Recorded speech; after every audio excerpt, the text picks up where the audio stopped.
নমস্কাৰ, এই মুহূৰ্তত আহি পৰিছে কেইবাটাও বিগ ব্ৰেকিং নিউজ। আজি হৈছে 30 জুন। ৰাজ্যৰ লাখ লাখ কৃষকসকলৰ বাবে ভাল খবৰ। তো যিসকল কৃষকে চৰকাৰী আঁচনিৰ সুবিধা পাব বিচাৰে সেইসকল কৃষকে অনুগ্ৰহ কৰি ভিডিঅ'টো প্ৰথমৰ পৰা শেষলৈ চাই থাকিব। লগতে যিসকল মহিলাৰ নাম অৰুণোদয় আঁচনিত অন্তৰ্ভুক্ত হৈ আছে সেইসকল মহিলাৰ বাবে এইটো ভিডিঅ'ৰ মাজত এখন গুৰুত্বপূৰ্ণ খবৰ প্ৰদান কৰিম।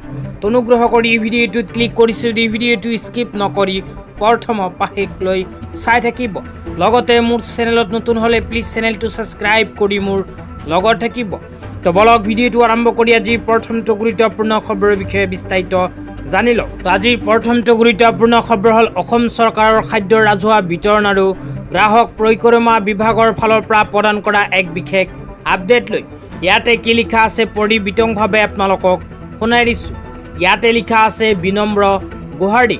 বৰ্তমানে চলি থকা লেখানুদান বাজেট পৰিপ্ৰেক্ষিতত সুলভ মূল্যৰ মচুৰ দাইল চেনি আৰু নিমখ যোগান আঁচনিখন 2026 চনৰ জুন মাহৰ পৰা স্থগিত ৰখা হৈছে। উল্লেখযোগ্য যে 2026 চনৰ মে' মাহৰ অন্য সেৱাৰ দিনত বিতৰণ সম্পন্ন হোৱাৰ পিছত কিছু সংখ্যক সুলভ মূল্যৰ দোকানত অৱশিষ্ট থকা কিছু মচুৰ দাইল চেনি নিমখ অন্যদয়া AAY পৰিয়ালক অগ্ৰাধিকাৰ প্ৰদানেৰে বিতৰণৰ বাবে উপলব্ধ কৰা হয়।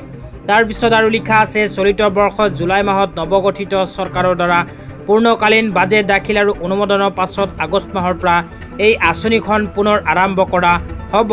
অৱশ্যে এই সময়ছোৱাত ৰাইজৰ বাবে আবণ্টিত বিনামূলীয়া চাউল বিতৰণ প্ৰতিমাহে অব্যাহত থাকিব। সদাশয় ৰাইজৰ সহযোগিতা আন্তৰিকতাৰে কামনা কৰা হ'ল।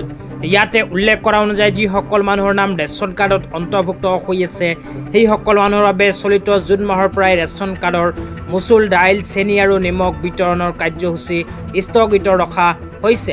আকৌ নতুনকৈ অহা আগষ্ট মাহৰ পৰা এইবোৰ বস্তু প্ৰদানৰ কাম আৰম্ভ হ'ব। তেতিয়া আপোনালোকক দিবলৈ আহিছোঁ আজি দ্বিতীয়টো খুবেই গুৰুত্বপূৰ্ণ খবৰ। আজিৰ দ্বিতীয়টো গুৰুত্বপূৰ্ণ খবৰ হ'ল কৃষকসকলৰ বাবে। কৃষকসকলৰ বাবে ইয়াতে লিখা আছে কৃষি বিভাগৰ যিকোনো আঁচনিৰ সুবিধা গ্ৰহণ কৰিবলৈ কৃষক পঞ্জীয়ন কৰাটো বাধ্যতামূলক। এতিয়াৰ পৰা আপোনালোকে কৃষি বিভাগৰ ফালৰ পৰা আৰম্ভ কৰা যিকোনো আঁচনিৰ সুবিধা পাব বিচাৰে যদি তেন্তে কৃষক পঞ্জীয়নত আপোনাৰ নাম অন্তৰ্ভুক্ত কৰাটো বাধ্যতামূলক। অন্যথা আগন্তুক সময়ত PM কিষাণ আঁচনিৰ পৰা আৰম্ভ কৰি কৃষি বিভাগৰ ফালৰ পৰা আৰম্ভ কৰা যিকোনো আঁচনিৰ সুবিধা আপোনালোকে পাবলৈ সক্ষম নহ'ব। তো যিসকল কৃষকৰ নামত নিজা খেতি মাটি আছে সেইসকল কৃষকে অতি শীঘ্ৰেই ফাৰ্মাৰ ৰেজিষ্ট্ৰাৰীত বা কৃষক পঞ্জীয়নত নিজৰ নাম অন্তৰ্ভুক্ত কৰি লওক। তো কেনেকৈ অন্তৰ্ভুক্ত কৰিব সেয়াও জনাই দিছোঁ। তাৰপিছত লিখা আছে ওচৰৰ সমূহীয়া সেৱা কেন্দ্ৰ CSCত গৈ অতি সোনকালে কৰক পঞ্জীয়ন। তো আপোনালোকে যদি ফাৰ্মাৰ ৰেজিষ্ট্ৰাৰীত নিজৰ নাম অন্তৰ্ভুক্ত কৰিব বিচাৰে তেন্তে নিজৰ অঞ্চলৰ CSC চেণ্টাৰতে গৈ কৰিব পাৰিব এইখন কাম। তো ফাৰ্মাৰ ৰেজিষ্ট্ৰাৰীত আপোনাৰ নাম অন্তৰ্ভুক্ত কৰাৰ বাবে এইকেইখন প্ৰমাণ পত্ৰৰ প্ৰয়োজন হ'ব। 1 নম্বৰত কোৱা হৈছে আধাৰ কাৰ্ড, 2 নম্বৰত কোৱা হৈছে নিজৰ নামত থকা মাটিৰ জমাবন্দী, 3 নম্বৰত কোৱা হৈছে আধাৰৰ সৈতে সংযোগ থকা মোবাইল নম্বৰ। তো সাধাৰণতে এইবোৰ প্ৰমাণ পত্ৰৰ সহায়তে আপোনালোকে নিজৰ নামখন কৃষক পঞ্জীয়নত কৰিব পাৰিব অন্তৰ্ভুক্ত।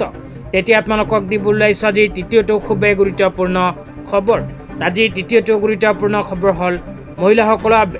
তো যিসকল মহিলাৰ নাম অৰুণোদয় আঁচনিত অন্তৰ্ভুক্ত হৈ আছে সেইসকল মহিলাই অৰুণোদয় আঁচনিৰ টকা পোৱাৰ বাবে এনেকৈ খৰচ কৰিব লাগিব। এনেকুৱা এক বিশেষ বাজেট ইতিমধ্যে আমাৰ হাতত আহি পৰিছে।